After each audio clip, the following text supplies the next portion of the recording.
Hey guys, it's Aaron with Off the Hook Sushi here. I would say one of the number one questions that we get is how do you make sushi rice?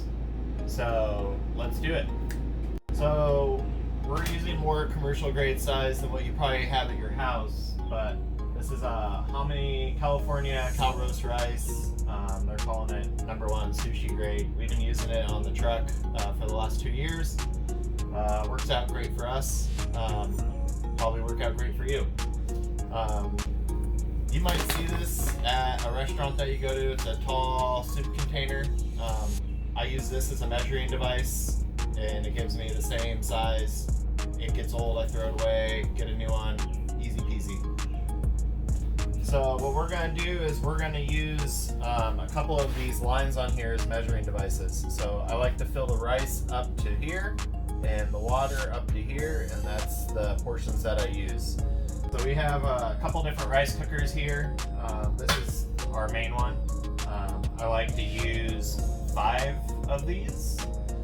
And then our smaller one, which is if we're going to have a busier event, I'll do a 5 and a 2. Or if we're having a really busy event, we got multiple cookers of this size, and we'll do one to start and another one later on. It just depends on how many people we're expecting. So we're gonna go ahead and grab the rice. Number one important thing after you measure is washing it. Sushi rice needs to be washed about 7 to 8 times. You want the water to come clear. So that's a full size rice. That's where you want it to be.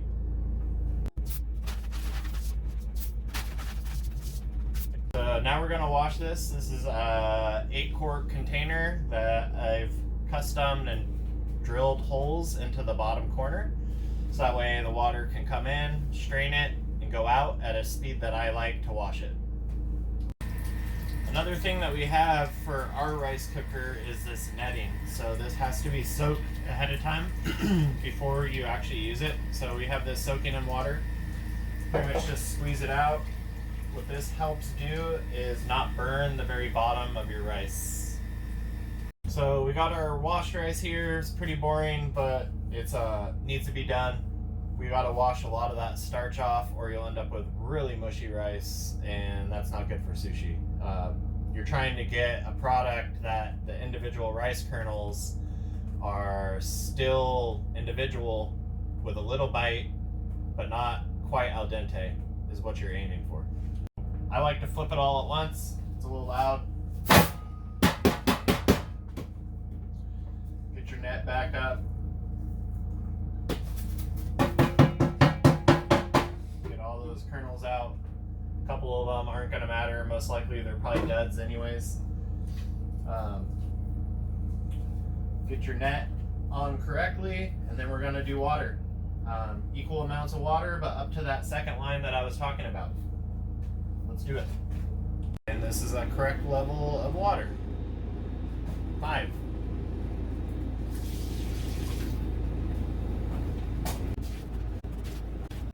So we got the water in. We're gonna fold the net all the way over, 4 corners in, so that way when the rice pops up, put the lid on, set it and forget it. 40 minutes. Check it after 40 minutes. Don't touch it until then. All right. So now that our rice is cooking, we have this big hangiri, which is a wooden bowl. We are gonna soak this bowl. We're gonna put some water in it and get it so when the rice is ready, we'll dump the water out. We'll put the rice in here, and it will help regulate the temperature to cool down quickly, but not overly quickly without drying it out. It's a pretty crucial thing to making sushi rice. Every sushi bar has one of these. You can get away at home making small batches without it. But if you want good sushi rice, it's a must. They sell them in many different sizes. This is the size that we use for ours. All right, so another crucial part of your sushi rice is going to be your sushi vinegar mix. We'll make another video that shows our recipe. It's pretty basic. 3 ingredients, and then we age it. Alright guys, so the timer just went off. Take this lid off. We're gonna unplug the rice cooker because it will still be on, saying that it's keeping it warm. So we're gonna use a couple dry towels to take the rice out. This pan is really hot. Gonna flip it in. We're gonna let that sit there for about 30 seconds. So we'll let the steam help release it from the netting. All right, let's go ahead and start trying to release this. There it goes, net and all. Okay, so we got off what we can off the nets, and that's what we're left with.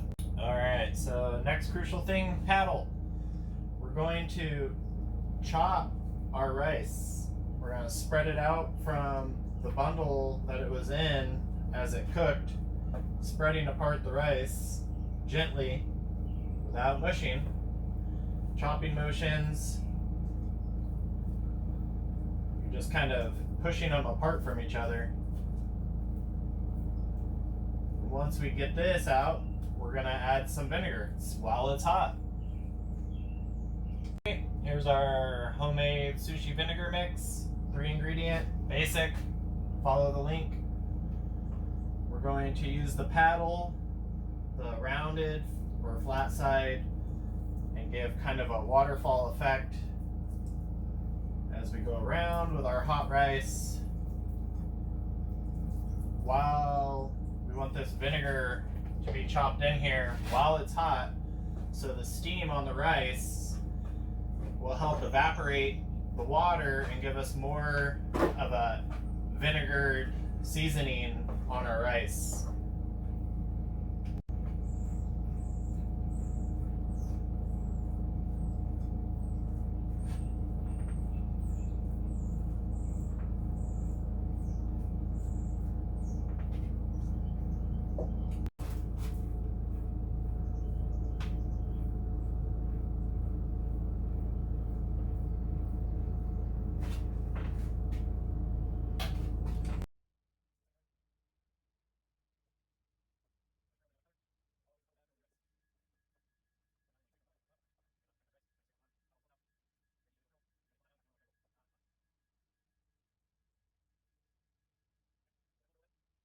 So a nice wet towel to help get all the rice off. Same thing as when you're rolling sushi, you'll have a bowl of water next to you just to help keep the rice away.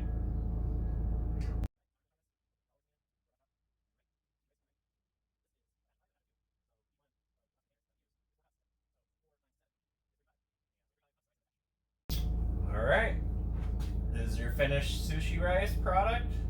Please like and subscribe us at Off the Hook Sushi, and we'll teach you some more stuff on the sushi food truck.